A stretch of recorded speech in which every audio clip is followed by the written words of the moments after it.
So this was day 14 and the actual final day of testimony in the Derek Chauvin trial for the murder of George Floyd. And I know that we have a clip associated with this, so I'm going to let you go ahead and roll the clip, David, and then I'll talk about it a little more. I will invoke my Fifth Amendment privilege today. Former Minneapolis policeman Derek Chauvin, accused of killing George Floyd last May, on Thursday waived his right to testify in his defense as both sides rested their cases at his murder trial, the most high-profile police misconduct case in decades. The moment showcased Chauvin's most extensive remarks since his trial began. All right, has anyone promised anything or threatened you in any way to keep you from testifying? No promises or threats, Your Honor. Do you feel that your decision not to testify is a voluntary one on your behalf? Yes, it is.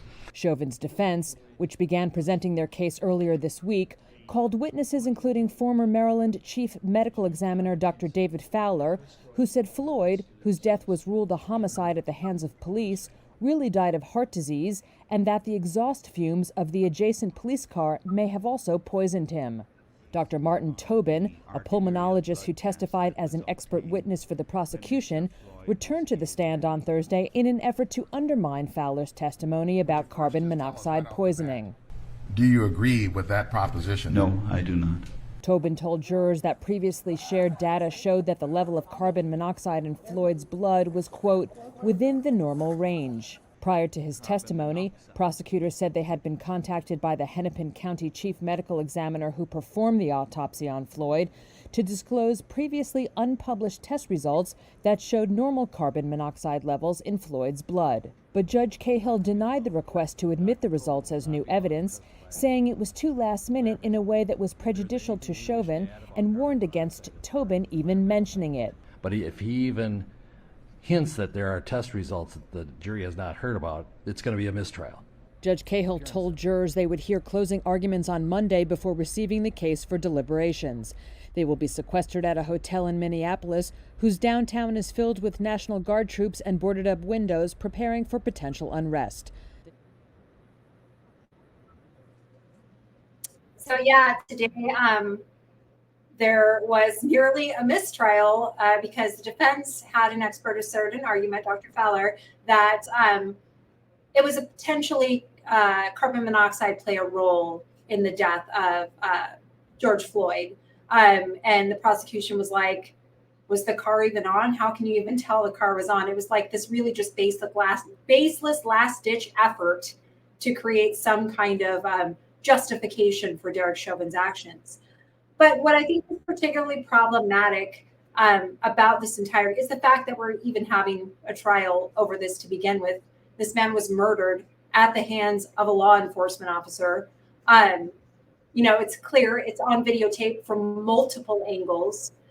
But I think the most problematic part is the way in which the defense has presented itself. It's presented a small fraction of witness compared to what the prosecution has brought forth.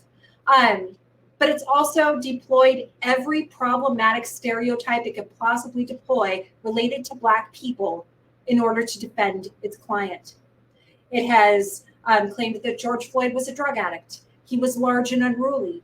The mostly Black crowd that was there as onlookers were a mob. They were, threatening. They were potentially violent. So you have these things, and the problem is a lot of white people in this nation still believe those tropes about Black people because it's so ingrained within the national narrative that that's how people are. And it's something that I run into consistently because I'm a U.S. historian. I teach about early American history, early U.S. history through the 1900s into the contemporary. And so I teach about slavery. And you do not know how many times people are shocked that slavery didn't begin in the antebellum period, that slavery didn't begin and end in the 19th century, that it actually began 2 centuries earlier on the North American mainland. I've had white male students argue that slavery was an economic necessity. So these tropes are still very much present in today's world. But I think this trial has been gross. And, the jury has watched this man die multiple times. There has been a litany of evidence produced. I mean, it's on film. but it only takes one juror and it only takes reasonable doubt. And I am unconvinced that justice is going to be served in this instance, because second-degree manslaughter with a 4-year sentence, which is the same sentence that Kim Potter, who is a 2+ decade police officer on the Minnesota police force, could not differentiate between a taser and a handgun, is looking at for causing the death of 20-year-old Duante Wright. Justice is not going to be served with second-degree manslaughter. That is 4 years. That is not justice. That is a fucking joke. That's all I've got to say. This is it. This is written. This is written.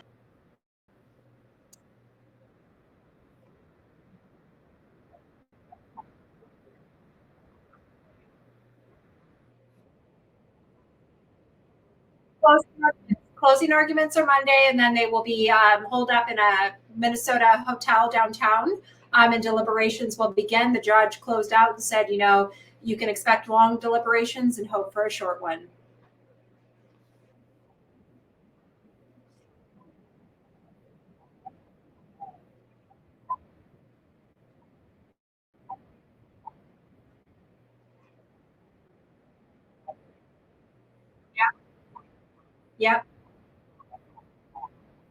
Yep. And I think that things are just going to get more intense over the next couple of weeks. And you know what? If he walks, these cities are going to burn to the ground. And I know we're supposed to be objective, but God damn it, they should.